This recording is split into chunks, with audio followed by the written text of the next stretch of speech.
ఎవరు వస్తారు?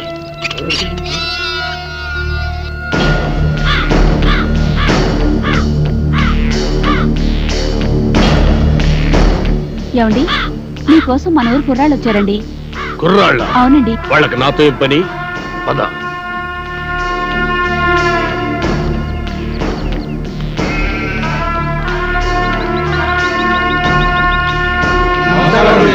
నమస్కారం. ఏంటిలా వచ్చారు? మరి సన్మానం గురించి మాట్లాడదామని.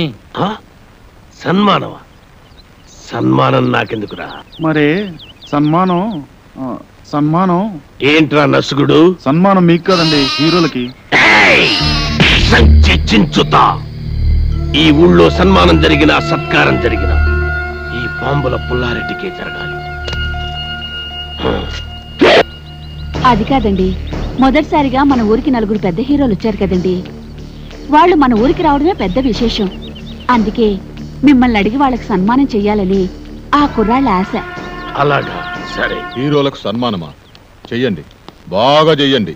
నా ఫుల్ సపోర్ట్ మీకుంటది. సోదర సోదరిమణులారా, మెగాస్టార్ చిరంజీవి గారు, యువరత్న బాలకృష్ణ గారు, యువ సామ్రాట్ నాగార్జున గారు, విక్టరీ వెంకటేష్ గారు మన ఊరికి రావడం నిజంగా మన అదృష్టం.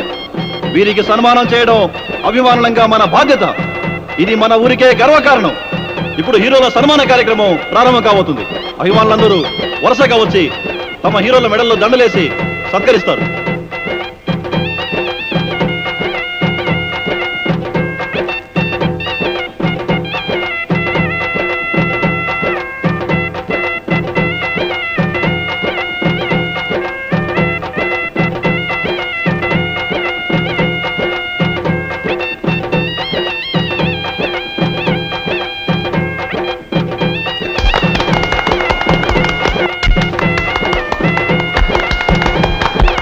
ఓ వీరాభిమాని అదిరిపోయే హీరోలను సత్కరించబోతున్నాడు.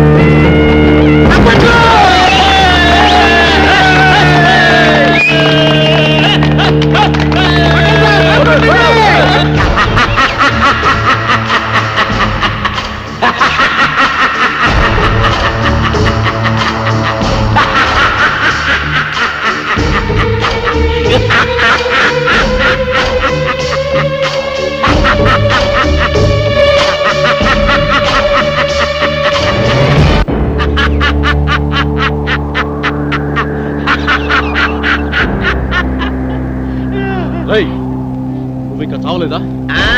చచ్చినా చావలేదు. నేను చచ్చానని చెప్పుకుంటూ బతుకుతూ మిమ్మల్ని అనుక్షణం చంపుతూ కలకాలం కాకిలా బతుకుతా. నువ్వు బతుకుంటే మేము మనశ్శాంతిగా బతకలేవురా. అందుకే అప్పుడు చావని వాడిని ఇప్పుడు చంపుతాం. భూమి మీద ఎవడైనా 2 సార్లు వస్తాడా? ఈ పిచ్చి ఒకసారి చావనప్పుడు రెండోసారి చంపక తప్పదు. ఎవడు చెప్పాడు నేను చచ్చిపోలేదని? నేను గత నెల 5వ తారీఖు చచ్చిపోయినట్టు గవర్నమెంట్ నాకు సర్టిఫికెట్ ఇచ్చింది. ఇదిగో జిరాక్స్ కాపీ. కాదు, అది డూపు సర్టిఫికెట్. ఇలాంటి అబద్ధాలు చెప్పావంటే నీ బక్కెలేనా కొడతాను. వంశోద్ధారక, తగ్గు తగ్గు. నువ్వు నిజంగా సమరసింహారెడ్డిలాగా లేచిపోతే మీరు టాప్ హీరోస్ కాదు, డూప్ హీరోస్ అన్న సంగతి ఊళ్ళో చెప్పాల్సి వస్తుంది. వస్తా.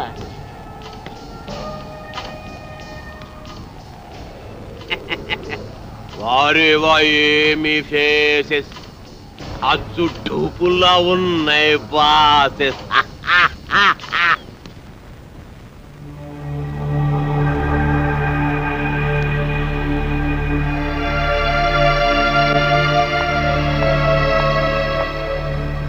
హలో, ఏంటి ఇక్కడ కూర్చున్నారు? ఏంటి అదోలా ఉన్నారు? అదోలా కాదు, దిగాలుగా ఉన్నా, గుబులుగా కూడా ఉన్నాం. ఏ ఎందుకు? మమ్మల్ని ఇక్కడి నుంచి డిశ్చార్జ్ చేస్తున్నారు కదా, అందుకు. ఏ ఇంకా పేషెంట్స్ గానే ఉండాలని ఉందా? చూడాలని ఉంది. అదే ఇక్కడి మంచి మనుషులను, వారి మమతల రాగాలను చూస్తుంటే ఇక్కడే ఉండాలనిపిస్తుంది. కానీ మీరు మమ్మల్ని ఇక్కడి నుంచి పంపించేస్తున్నారుగా. మిమ్మల్ని పంపిస్తున్నది మా ఊరి పెద్దల ఆతిథ్యానికి మాత్రమే, ఊరు నుండి కాదు. మీరిక్కడే ఉండాలన్నదే నా కోరిక కూడా. మీరు సాధించాల్సిన సత్కార్యాలు ఎన్నో ఉన్నాయి.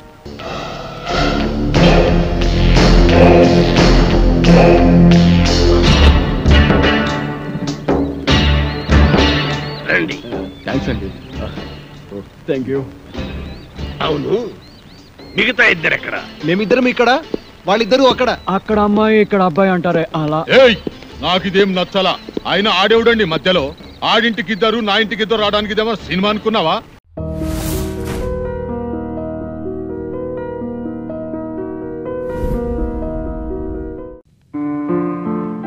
అక్కడ అమ్మాయి మాట్లాడిన మాటలో జెనిఫర్ అన్నట్టే అనిపించింది. తన కొడుకు కోసం ఏ తండ్రి చేయని పనిని మా నాన్న నా కోసం చేశాడు. ఆయన్ని తలెత్తి చూడాలంటేనే నాకు సిగ్గనిపిస్తోంది.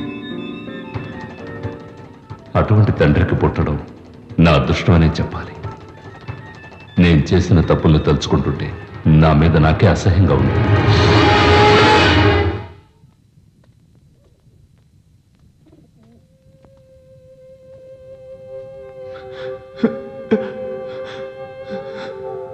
సారీ, నన్ను క్షమించు. జెన్నిఫర్ని నేను కోరుకోవడం నా తప్పే. ప్రతిసారి నేను క్యాండిల్స్ వెలిగించేటప్పుడు నాకు మంచి జరుగుతుందేమో అనుకున్నాను, కానీ అది జెన్నిఫర్కి చెడుగా మారింది. మర్చిపోవాలి, నేను జెన్నిఫర్ని మర్చిపోవాలి. జరిగిందంతా కూడా మర్చిపోవాలి.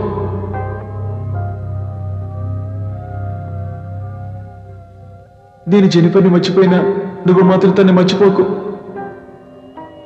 జెనిఫర్ ఎప్పుడు బాగుండాలి, అర్థమైందా?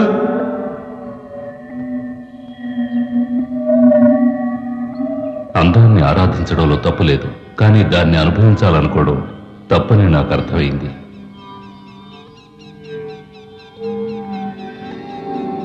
మనసు మార్చుకొని జెనిఫర్ జ్ఞాపకాలన్నీ నేను గాల్లో వదిలేశాను.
మోసం చేశారా? జెన్నిఫర్ని మోసం చేయడానికి నీకెలా మనసు వచ్చింది?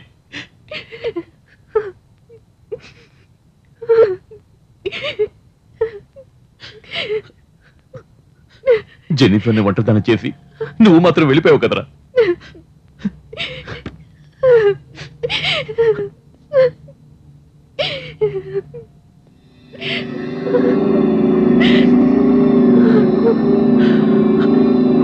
సారీ జెన్నిఫర్,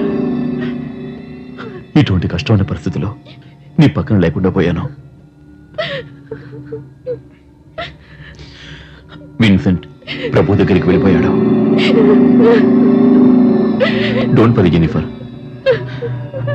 నేను ఉన్నానుగా.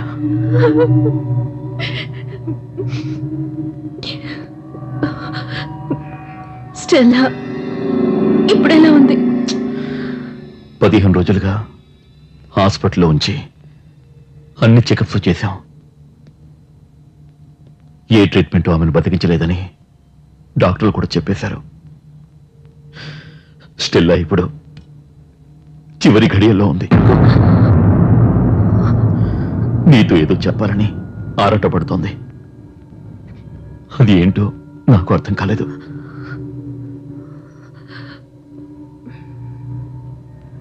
నేను స్టెల్లాని చూడాలి.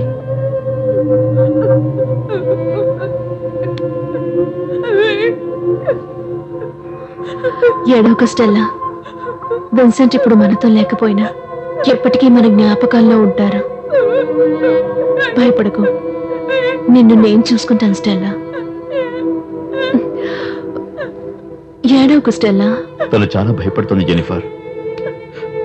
తను ఎక్కడ చనిపోతుందేమోనని చాలా దిగులు పడుతోంది. స్టెల్లా డార్లింగ్, ఇదిగో జెనిఫర్ వచ్చేసింది. ఇంకెందుకు దిగులు? ఉండు, నేను వెళ్ళి వేణీళ్ళు తీసుకొస్తాను. ఇప్పుడు వస్తాను.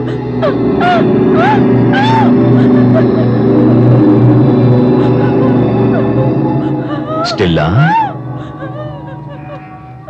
డార్లింగ్, నేను చెప్పింది గుర్తుంది కదా? అది మాత్రమే రాయాలి. ఇదిగో రాయమంటున్నాను కదా, రాయి, చెప్పినట్టుగా రాయి.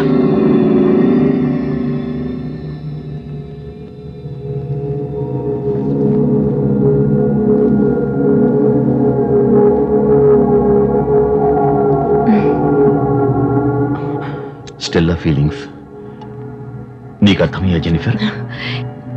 ఇక తను బ్రతకనేమోనని భయపడుతుంది స్టీఫెన్.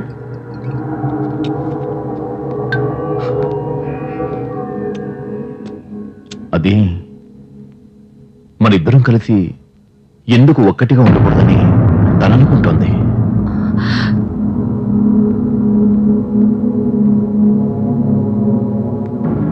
స్టెల్లా మనసులో అదే ఉంది. కావాలంటే నువ్వు అడిగి చూడు. నువ్వేమనుకుంటున్నావు? స్టెల్లా అనుకుంటున్నది తప్పు కాదనిపిస్తోంది. విన్సెంట్ గనక ఉండుంటే నేను అసలు ఈ విధంగా ఆలోచించే ఉండేవాడిని కాదు. మరిద్దరం కారులో వచ్చేటప్పుడు ఊర్లో వాళ్ళు ఏమనుకున్నారో తెలుసా? ఈ లోకం చాలా చెడ్డది జెనిఫర్. మగవాడి తోడు లేకుండా ఏ ఆడది జీవించలేదు జెనిఫర్. నేనేమైనా తప్పుగా మాట్లాడానా? ఆలోచించుడు. Jennifer, Jennifer, Jennifer please. నీ అందం, ఈ యవ్వనం, నీ కోరికలు ఇవన్నీ వేస్ట్ కాకూడదు Jennifer. Chaiti, Jennifer, Chaiti, Stephen. Jennifer please. Chaiti మననా?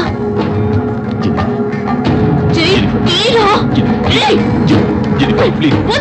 Jennifer please. నాకు కావాలి జెనిఫర్, నాకు కావాలి జెనిఫర్ ప్లీజ్. అర్థం చేసుకో. ఫాదర్ తో చెప్పి నేనేం చేస్తానో చూడు.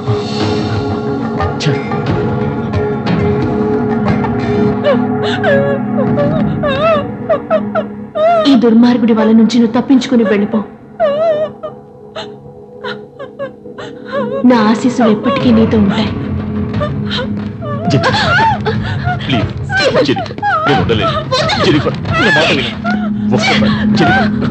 నువ్వు చాలా పెద్ద తప్పు చేస్తున్నావు స్టీఫెన్.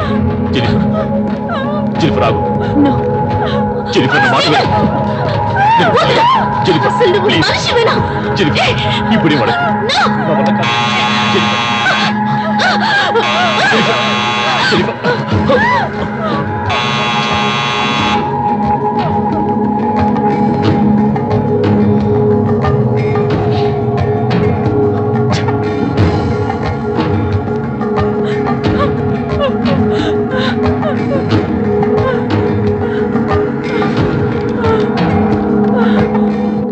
ఈ దుర్మార్గుడి వల నుండి తప్పించుకుని పారిపో. నా ఆశీస్సులు ఎప్పుడు నీకుంటాయి.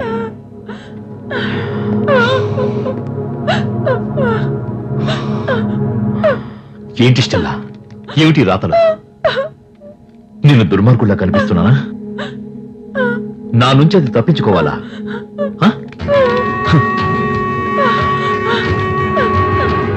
ముందు నువ్వు నా నుంచి తప్పించుకోవాలి. చాలు. ఊళ్ళోనే ముంచుకో. నా మొగుడు నా పక్కన పడుకున్నా కూడా నీ పేరే కలవరిస్తున్నాడే.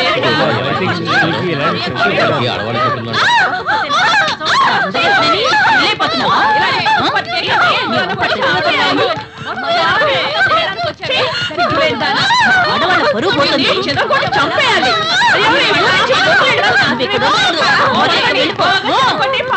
బుద్ధి చెప్పాలి.